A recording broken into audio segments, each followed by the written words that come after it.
déçu, forcément. En plus, sur ce tour, les occasions sont rares pour les échapper. Donc j'imagine la frustration est décuplée. Ouais, puis c'est rare que vous venez de m'interviewer dernièrement. J'ai subi le tour l'an passé, j'ai eu la coqueluche, donc c'était très compliqué à vivre. Et là, ouais, j'ai des bonnes sensations, je suis au service d'Oscar, et puis quand j'ai ma chance, j'essaie de tout donner. Aujourd'hui, j'avais ma chance, et ouais, c'est hyper frustrant, très très frustrant. Surtout quand l'échappée, je joue la victoire. J'ai joué la victoire pendant 10 secondes jusqu'au temps que je rentre et que Wellen s'attaque. Et après, ouais, on n'a même pas essayé de jouer la deuxième place, c'est ce que je trouve dommage. Sur le tour, une deuxième place, c'est toujours bien. Il y aura d'autres chances, on viendra vous voir. Ouais, bah, j'espère bien. Il y a d'autres étapes, peut-être pas forcément les étapes de montagne. Il y a l'étape, la 20e étape à Nantua qui est très dure aussi, un peu similaire à aujourd'hui. Ça peut être une étape aussi intéressante. Et justement, vous ressentez quoi là quand vous êtes devant, dans le bon groupe à fond? Qu'est-ce que vous ressentez? Ouais, on a de la motivation, forcément. Ça fait longtemps que j'ai pas joué sur le tour, donc quand on se remet à jouer, c'est toujours ouais, on travaille pour ça. Hein. On s'entraîne dur, on fait des sacrifices, on voit pas la famille pour ça.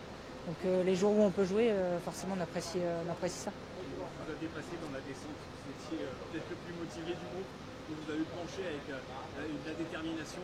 Ouais. Vous aviez vraiment envie d'aller au bout. Ouais, bah moi j'avais envie d'aller au bout et essayer d'aller chercher Tim Wellens. On sait jamais ce qui peut se passer là, les 5 derniers kilomètres, je sais pas, il a des crampes ou il craque complètement. Et ouais, je sentais pas la même motivation dans le groupe.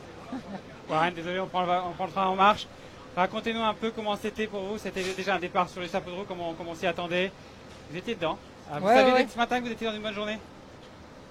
Non, enfin oui, forcément, c'était une journée que j'attendais. Je savais que j'allais avoir ma carte. En début de course, j'ai essayé de protéger Oscar au maximum parce qu'il y avait des bordures qui se faisaient en bosse et ça s'écartait un peu de partout. Donc je le protégeais. Et puis finalement, on a réussi à sortir un bon petit groupe au pied du 3e catégorie. Et après, j'avais toujours un train de retard jusqu'à rattraper le bon wagon. Et pendant 10 secondes, j'ai cru que j'allais pouvoir aller jouer la victoire en bas à Carcassonne. Puis malheureusement, Tim Wellens s'attaquait, nous a tous sortis. Et derrière, ça s'entendait pas à fond non plus. Ouais, quand Wellen s'attaque, vous êtes juste derrière, vous n'êtes pas loin. Ouais, je venais juste de rentrer, donc j'ai tout donné. Je savais qu'il fallait qu'il y allait tout de suite. C'était lui et Campenard, quand ils attaquaient, il fallait y aller tout de suite.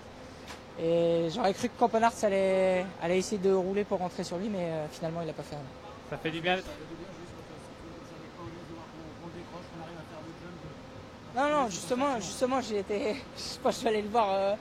J'allais le voir après la journée de repos parce que je suis rentré sur lui, je passais pas trop et j'ai pris quelques relais sur le plat. Il a pris un bidon et dans un faux plat descendant, j'ai passé, j'ai continué et j'ai vu qu'il avait explosé. Donc je sais pas s'il a eu un problème ou je pense qu'il a eu un problème parce qu'il passait bien avant. Du coup, je suis rentré tout seul et puis après, je suis rentré encore sur l'autre groupe et j'ai essayé de faire de mon maximum. J'avais toujours un train de retard jusqu'à rattraper le bon wagon et l'autre wagon est parti sans moi.